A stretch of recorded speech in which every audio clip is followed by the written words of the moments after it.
Hello, I'm Paul Beckwith, and this is my take two of Earth NullSchool.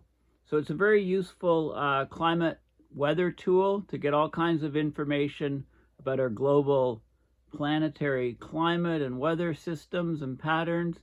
And also you can zero in and focus on specific regions.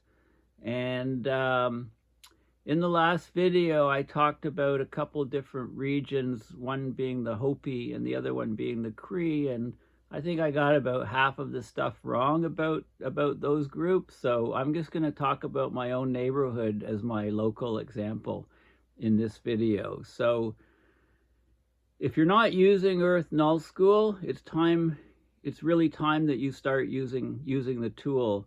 If you want to learn a lot more about weather and climate and how the system is changing. So I'm going to start at the very beginning here and open Windows for you and tell you basically how to do it, lead you through the whole process. So the first thing I'm going to do is look at my neighborhood. So I'm going to get Google Earth. Click on Google Earth and open Google Earth. And I'm going to put, where do I live again? Ottawa. Ottawa. Go to the search region. It's Ottawa, Ontario. There is an Ottawa, Illinois. I'm not there. I'm at this one, Ottawa, Ontario. And Google Earth runs away and takes you right there. And I guess the mark is probably City Hall. Let's have a look. Yes, it's the Ottawa City Hall. There you go. That's what it usually takes you to. So I'm down here in this region somewhere, but it's close enough. So this is the region. So what you can do is you can see the latitude and longitude. So then I open up Earth NullSchool. It's in my past memory. Earth NullSchool. And here we go. So let's go over to North America, and what's the latitude and longitude of where I am. So I go back to Google Earth. 45 degrees, 25 minutes. That's about 45.5 degrees. 45.5. I'll convert it to decimal degrees, right? There's 45 degrees, 25 minutes, 58 seconds. 25 minutes, close to 30 minutes, that would be 0.5 degrees. So 45.5 roughly is my latitude. 45.5. 45.5, so I'm moving down. That's close enough. And longitude is 76 3/4. Well, actually, as you move the pointer, you can see things changing. So central Ottawa, City Hall, it's about 75, call it 75.5 decimal degrees, close enough. Okay, so we're at 78.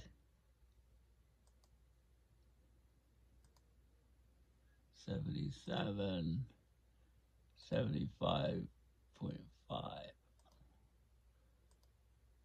75.6. Is that really correct?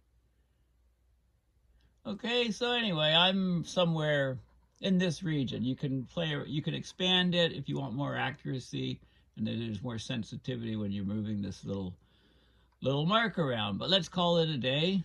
You get the idea. This is where I am. That's my part of the planet. Okay, so what does this Earth NullSchool do? It does all kinds of things. So let's have a look at the menu here. Okay, first of all, there's a bunch of different projections that you can look at. So this is the most common one that I use. And just by dragging yourself, you can move around the planet. You can take the northerly view, take the southerly view, flip to wherever you want. You use the mouse slider to expand and contract the image. This is another projection equirectangular that is commonly used, you get your picture of the Earth like this. Okay, so what happens is in order to put it on a rectangle, clearly the distance of the poles are greatly expanded. So Greenland looks huge here, the northern part of Greenland, right? Everything's expanded in the horizontal direction with this view. So this is a useful view. And there's some other views. This is crazy. I don't think I've ever used this one. What's it called? Conic equidistant. You know, each of these maps usually preserves something, some measurement, some parameter. This is known as Atlantis. So this is the ocean view, I guess, focusing on the oceans being the center part of the map. Then we have the Patterson, of course, which is similar to the equidistant, equirectangular, but things aren't elongated as much at the poles. Then we've got some other different types. This is the stereographic view, and then there's another group view here. This of course is the well-known Waterman butterfly projection of the Earth, and then we have, and Africa looks huge here. So this probably preserves areas, right? And you got to split it off like this in order to preserve areas. So this is, I think this is the true size of Africa, right? It dwarfs many other continents. And then you have this thing, which is, if you hover the mouse over here, this of course is a very famous Winkle triple projection that you know, nobody uses really. Somebody will put in the comments, I use that all the time, and then I'll have to do another video to correct myself.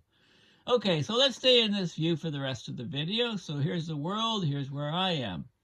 We're looking at the wind. We're looking at wind at the surface. Okay, in the air mode. This is where we are right now. There's a calendar here. So you can look at conditions going back to 2013 for any month of the year and any day of the month. Okay, so there's loads of data, and you can go back by cycling back to in time. Why is that useful? Well, let's say you were in a huge storm. You know, oh, back in 2017, I was in this huge storm. My house almost blew over. You know, in August sometime, you can go to 2017 in August and go to your location, and you can cycle through and get the exact every 3 hour update data on what the storm looked like in your location and see why it was so bad. So it's very useful it's like a time capsule of climate data. You can advance earlier 8 hours, or earlier 1 hour, or go forward in time. There's some predictions. You can put a grid on and off. And this is a global forecasting system. The National Centers for Environmental Prediction, part of the U.S. National Weather Service. That's the source of this particular data that we're looking at. And it gives you the local time. You can convert to UTC, and we're looking at wind at the surface. This is a lat and lon in decimal degrees of the location. And this is showing the direction of the wind, the compass direction, and the wind speed at the location. Okay, so what other parameters? We're at the surface. We can go up a couple meters. Why is there a separate surface height and then 1,000 millibar height, this is 2 meters above the surface, which is a typical height of weather instrumentation in weather stations. So commonly when we talk about surface temperatures and stuff, we're really meaning temperature just above the surface, which is what a weather station would measure. Okay, but there is a difference here. You can see the difference. The winds are much higher, you know, slightly above the surface. This is about 850 hexapascals is about 1.5 kilometers above the surface. And the winds are very strong out here, just above the surface, crossing Newfoundland. You can go about 3 kilometers, 3.5 kilometers into the atmosphere, and you get this. This is about halfway up the atmosphere, 500 millibar, about 5.5, 6 kilometers. 250 millibar is special. Okay, this is the altitude where we talk about the jet streams. Okay, so this is up near the top of the atmosphere. And we can see these wavy jet streams. We can see a trough here. We can see a big trough here, ridge here, loop to loops, all kinds of neat stuff. We can go up higher and look at the stratospheric conditions and the stratospheric polar vortex. So this is what we're seeing, very, very high altitude winds from the polar vortex. It's a bit stronger in the southern hemisphere where we've got winter. Okay, so 250 and 1,000 are the most important ones, used most often. Now also, not only that, but we can get all kinds of conditions at those different locations on and above the Earth's surface in the atmosphere. We can get the temperature. Okay, and again, this is giving you, this little green circle is the temperature, minus 8.1 C. In Ottawa at the surface right now. Okay, we can toggle here to get Fahrenheit or Celsius, toggle here to get meters a second, knots, miles per hour, kilometers per hour. Okay, we can get the relative humidity. So the relative humidity, 42%, that means right now the air at my location is holding only 42% of the total water vapor that the air is capable of holding at this particular temperature. Okay, relative humidity. And if you don't know what this means, just read it up here, relative humidity. This is the instantaneous wind power density. Kilowatts per square meter, not very windy where I am, very windy off the coast, over the oceans. Generally it's windy over the oceans. This is the 3-hour precipitation accumulation. It's 0 at my location, hasn't rained for a while. There's a band of rain running down the east coast, mostly over the ocean. Okay, the CAPE is the convective available potential energy. 0 where I am. It's the energy stored in the atmosphere. When you go storm chasing, you watch for CAPE. You're looking for areas with very high CAPE, meaning all you need is a trigger and all that energy can be released in a massive storm. So storm chasers, that's their favorite number, to have high CAPE. Total precipitable water, that's 2.4 kilograms per square meter. So what does that mean? It means that if you go from the surface up into space, take a square meter of land, there's 2.4 kilograms of water in that column all the way up. So it's the potential for precipitating out.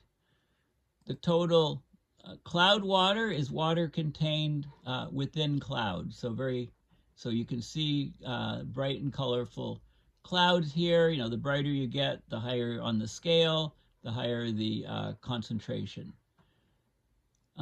Mean sea level pressure. So we've got low pressure areas in the blue and high pressure where I am here, 1029 hexapascal. Remember, nominally the surface is about 101.3 kilopascals or 1013 kilopascals. 2 meters above the surface, it's 1,000. It's 1029. It's a high. Pretty steady weather, not unsettled at all, and these are the lows here. There's something called the misery index, which is how miserable you feel based on, poor weather. It feels like minus 12.2 because of some slight wind, but you've got this misery index. So, and you can look and say, well, okay, if you're in this part of Africa, you're pretty miserable because the heat and humidity combination is just too high for you. But here we're pretty mellow, no misery up here right now. There is the ultraviolet index and erythemal dose rate. You'll have to look that up. Right now we're here. This is where, we're in daylight still because of the hour change recently. And this is in the dark part of the earth here. So there's certain amounts of UV. The UV index is 2 where I am, very low. Okay, so we've got all of these different parameters associated with the wind. We can also look at, we can go back to wind and we can look at currents. So we can look at the ocean currents here and you can see, the various ocean currents. You can also look at the waves and you can see areas, high waves here. Let's just go around the planet. High waves here off Greenland. It tells you something about the wind and there's some waves here, but nothing much, no super heavy spots for wind are obvious. Okay, so going back here, then we can look at the ocean parameters. Okay, so here's the ocean. We're looking at the waves. So there are some waves here. So let's click on some of these areas. 7-meter high waves, 6.2, 7 meters, 5.62. So let's say we want to see the waviest parts on the planet right now. Oh, well, look at this. 20, what are they, 20 meter? 11.25 meter waves. Right, we can convert that to feet. We're talking 36, 37 foot waves there for our American audience. Okay, any other areas of note? Nope. So if you're sailing and you're down in that area, you want to be, you're getting hit good with wave action. So there's current, there's waves. This is current, ocean currents. Got the Gulf Stream here coming across. We've got the trade winds here blowing this way. We've got the southern annular mode, what currents circumventing south in the south southern hemisphere around Antarctica. Very strong wave action normally, and currents. So back to waves. This is significant wave height. We've got sea surface temperature. No data. So let's go back a little bit. There's some data, right? It's not updated as often. You can click here, see the sea surface temperature, 30 degrees. It's sauna-like conditions all in this red area. You can see the Gulf Stream faint outline. You can see there's cold water seeping out of the Arctic, battling with the warm water. So we've got water almost 14 Celsius on one side and just a couple degrees above zero on the other side. Same sort of thing over on this side. You can get a good picture. Meanwhile, the water in some of these areas, like look at the water here. This is like over 30. Definite sauna conditions. Anytime the water temperature is over 26.5 degrees Celsius, then you get huge amplification of cyclones. Okay, they're powered by the energy coming from the ocean. We can look back around the tip of Antarctica, and look, the sea surface temperature is minus 1.4. How's that possible? It should be ice. Well, the water there is salty. If it's got the average salinity of the ocean, about 3.5%, then the freezing temperature is minus 1.8 for seawater of 3.5% or 35 practical salinity units, PSUs. Okay, so that's why it can be below zero and still be water and not freezing. You can see the sea ice there, not a lot of it. Or you could do the same sort of thing around the Arctic. So we can see, again, the water temperatures right on the ice fringes is below zero. But it's not frozen because it's salty. This is very interesting, sea surface temperature anomaly. So what it is it takes the present sea surface temperature and it compares it to what it would normally be through what the average is on this particular day at particular time, and it takes the difference. So this is interesting. For example, what we see here is this is the Gulf Stream coming up here.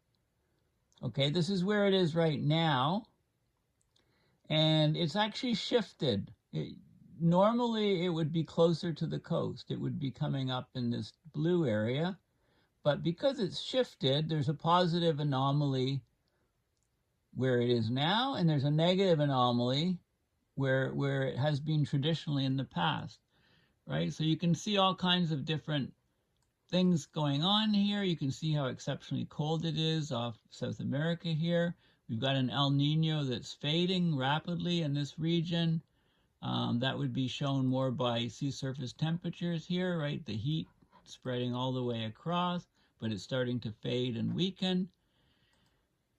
So you can get a lot of information.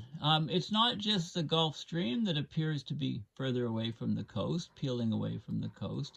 I noticed off Japan, we've got the Kuroshio current coming here, so it's exceptionally warm in these parts and exceptionally cooler, in these parts. So maybe the Kuroshio current, the Pacific Ocean equivalent to the Gulf Stream, if you like, or analogous to the Gulf Stream, has also appeared to be shifted. So the ocean systems are definitely shifting. And then we've got the BAA, of course, the bleaching alert area. And you might see these are areas that are high at risk of coral bleaching. So this is alert level 2 in the red areas. This is alert level 1, and this is bleaching watch. Okay, so any coral reefs in these regions are at great threat of bleaching, basically losing their polyps, turning white, and if they don't recover, if the water temperature doesn't drop and they recover, then you could have permanent death of the coral reef. So this is a useful ocean parameter. Let's go to the chemistry now. Okay, so we're looking at the wind, and we've got CO2. This is the CO2 level in parts per million by volume, and you can look up in the high Arctic and you can see 436 parts per million by volume. This area here seems very huge, or very low rather. The scale is darker is low. Well, let's see. Why is it low over the Amazon rainforest? Okay, so that's a pop quiz. Of course, plants absorb huge amounts of CO2. So we want that. In fact, we want the whole planet to go down and much below this level, right? 350 now. What's going on up here? The green. CO2 is super high. Where are we looking? It's super high over parts of Europe. Well, there must be sources from industry of CO2 in these regions. There's a gap here, because of weather conditions or something. I'm not sure why that gap is there. Rainforest, and you can see it at the South Pole. You can see areas in Africa where it's much lower, right? But the lowest I've seen is just over 400. There's 406, 396. That's the lowest I've seen on the planet. So South America, Africa, the forests, part in India, apart from that, it's high on the planet, and these seem to be the highest regions up here. Okay, so CO2, very useful. Carbon monoxide is you can see carbon monoxide sources. Carbon monoxide is usually from incomplete combustion. Lots of industry here in China, India, so levels are quite high. The CO2, the carbon monoxide normally corresponds to with high levels of sulfur dioxide. This is again in good indicators of industrial production. So you can see hot spots in the northern hemisphere, very few in the southern hemisphere, some in India. Okay, and you can zero in on these regions by your scrolling and see some areas of 378 micrograms per cubic meter of air. You don't want to be breathing that air with all that SO2 in it. And you can also look at NO2, nitrogen dioxide, and one of the things that you see with nitrogen dioxide is it allows you to see the different tracks of ships, because there's NO2 being released up smokestacks, so you can get an idea for the main marine shipping routes, commercial shipping routes, around the world from the NO2. Somebody pointed out that to me in the last video comment section, so thank you. Okay, you can also look at particulates. Okay, so this is the dust extinction, so basically the amount of dust, and you can see you know, where dust is very high, you know, Africa is producing it a lot from deserts, and it's being carried across the oceans. You can see these areas are, this is the extinction, so 92.7% of light is being absorbed by the dust. It's very dusty in some of those regions, and it's blowing across to South America. A lot of this dust from Africa actually blows across and acts as seed and fertilizes provides nutrients to the Amazon rainforest. That's what I'm trying to say. Then you've got PM1, which are particulate matter 1 micron smaller. And the production areas, again, a lot is produced in industry, a lot is produced by roads, tire wear, etc. PM 2.5, that's any particles under 2.5 micron. Of course, these are very, very harmful to human health. So look where there's so much of these, you know, PM 2.5s being produced. Africa, India, Asia, right? The reason they're so harmful to human health is because they're very small particulates, and they get caught in the lungs. They go deep into the alveoli, where the lungs exchange oxygen with, it goes into the blood, and CO2 comes out of the blood, which we then exhale. So it's a very important barrier of exchange, and the PM 2.5 particles can get lodged in there and cause cancer a decade later or longer. So it's very unhealthy for you. PM10 aren't as bad. They don't go as deep into the lungs.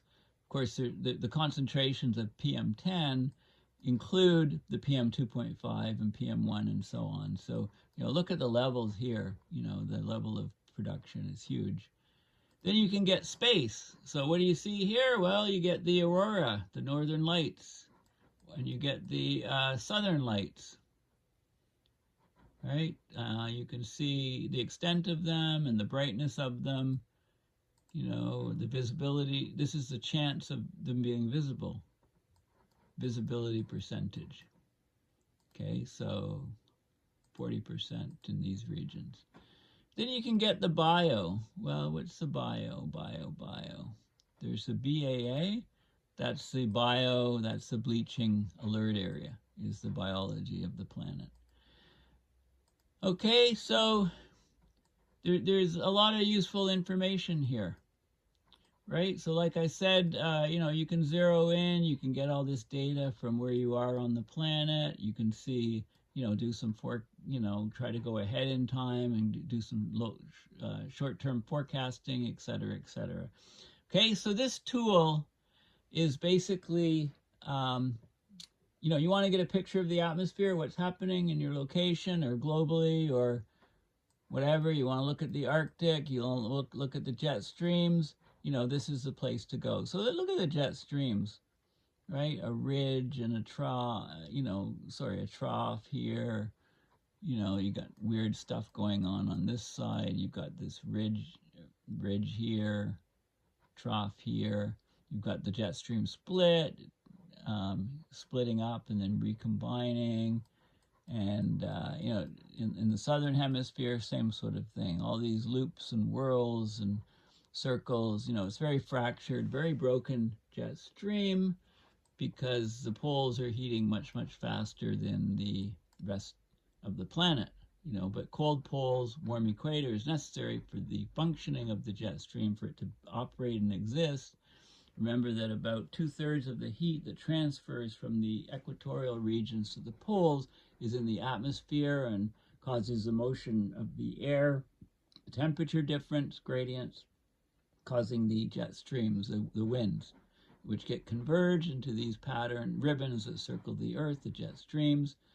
About 1/3 of the heat moving from the equator to the poles is in the ocean systems, and so you get the thermohaline circulation comprised of the MOC, the meridional overturning circulation in the northern hemisphere, and the southern, the SMOC, the southern marine overturning circulation in the southern hemisphere, and those systems are slowing down rapidly, and that's going to lead to profound changes in climate moving forward as the slowing continues and continues. We're in for a huge surprise, and don't be surprised if it's extremely difficult for the Earth to grow enough food within a decade or so to feed the 8 billion plus growing global population. Anyway, thank you for listening. Please consider going to my website, paulbeckwith.net, and donating to my PayPal to support my research and videos. Thanks again, and enjoy playing around with Earth NullSchool. If you haven't and don't, then please try it, and I think you'll really like it. You know, it's a good tool to play around with, and if you're playing around with something, then your learning is greatly enhanced. You know, it's not like going to the dentist to get your teeth pulled. You know, it's a very pleasant, enjoyable experience, so you remember you remember to use it, and you go back often, and you become a climate and weather expert because of knowing the ins and outs of this one tool, Earth NullSchool. Thanks again, and we'll chat soon. Bye for now.